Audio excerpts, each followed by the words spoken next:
is sort of left, right? A little bit, yeah. A tiny bit. It's more left than, say, Harvard, right? So this is a call to,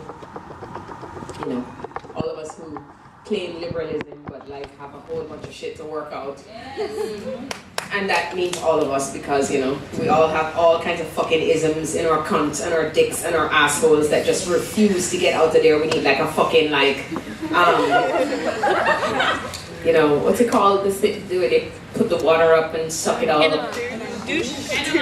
There's the enema, there's the douche, but those aren't deep enough. What's the one that you go in for? The colon. Colonic is what I'm looking for, thank you. The colonoscopy just show you the shit. It doesn't really get it out there. So, for those of us who still working on a colonic, to just suck out all the shit that we have in us that make us, not as good activists as we could be.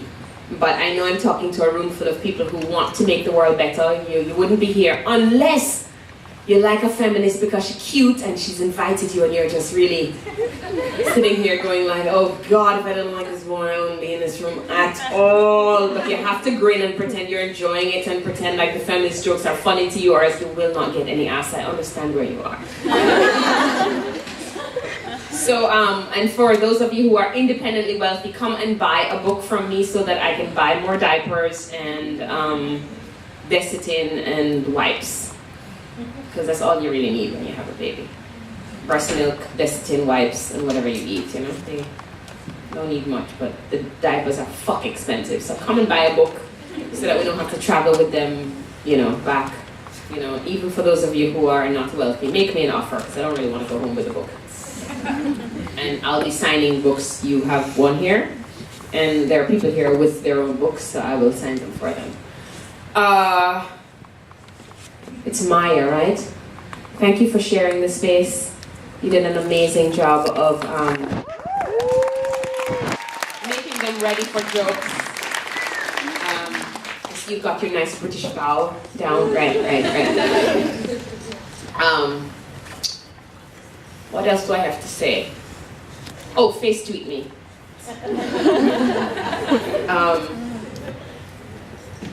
I do appreciate being in these colleges because sometimes I'm in other rooms where I'm like, where the fuck am I?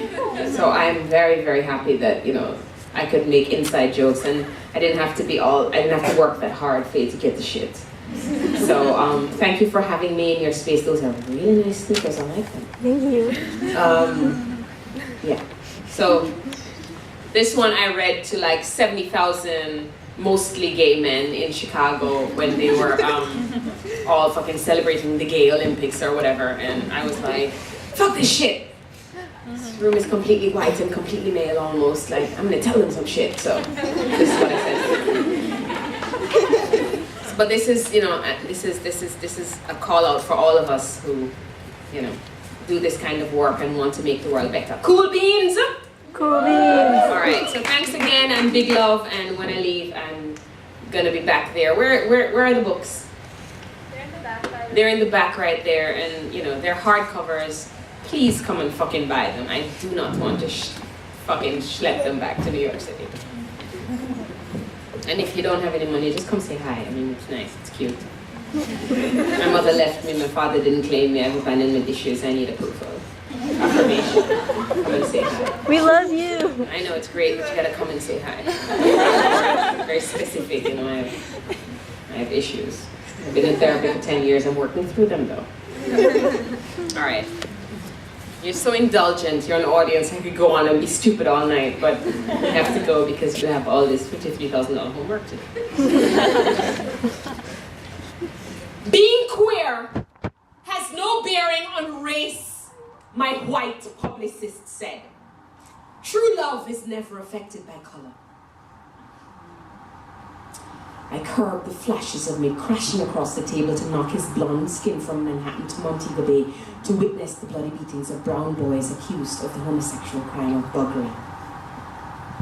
Amidst these newfangled fads and fallacies, the New Age claims that gender and sexual and racial freedom has finally come for all. These under over-informed, self-congratulating, pseudo-intellectual utterances reflect how apolitical the new left has become. It is now commonplace to hear young activists say the terms lesbian and progressive and black and radical come across as confrontational. My tongue and my courage tied with fear.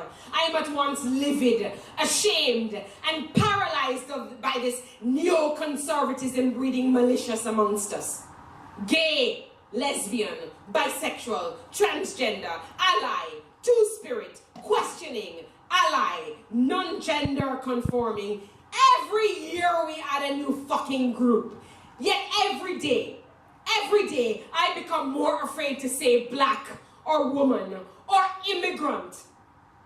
Every day, under the pretense of unity, I swallow something I should have said about the epidemic of AIDS in Africa, or the violence against teenage girls in East New York, or the mortality rate of young boys on the south side of Chicago. Even in friendly conversation, I have to rein in that bell hooksian urge to kill motherfuckers who say stupid shit to me. All day, bitter branches of things I cannot say out loud sprout deviant from my neck. Fuck you, you fucking racist, sexist turd. Fuck you for crying about homophobia while you exploit the desperation of undocumented immigrants to clean your hallways, bathe your children, and cook your dinner for less than you spend on a tax-deductible lunch. I want to scream out loud. All oppression is connected, you dick. At the heart of every political action in history stood the dykes who were feminists, the anti-racists who were gay rights activists, the men who believed giving the women vote could only make the community stronger. As the violence against us increases, where are those LGBT centers in the neighborhoods where those assaults occur most frequently? As the tide of the Supreme Court changes, where are the marches to support a woman's right to an abortion? HIV/AIDS was once a reason for gay white men to act up. Now their indifference spells the death of straight black women and imprisoned Latino boys. Apparently, if the tragedy does not immediately impact you, you don't give a fuck. A revolution once pregnant with expectation flounders.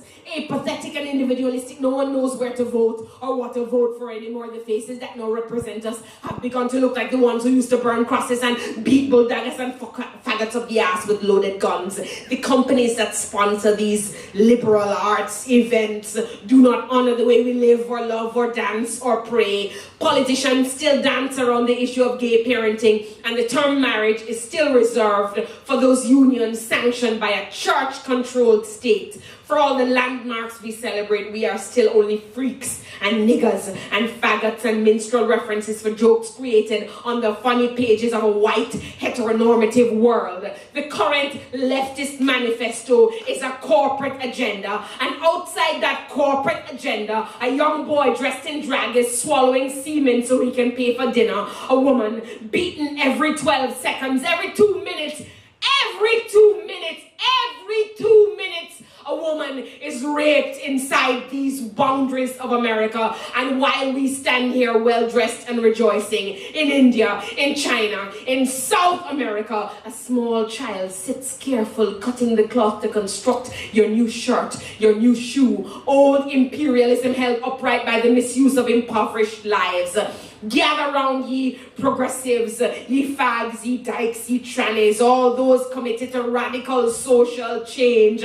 We are not simply at a political crossroads. We are buried knee-deep in the quagmire of a battle for our very collective humanity. The powers that have always been have already come for the Jew, the communist, the terrorist, the trade unionist. The time to act against these powers is now. The time to act against these powers is now. Now, while there are still ways we can fight them. Now, because the rights we have left are very, very few. Now, because it is the right thing to do now, before we open the door to find they have finally come for you.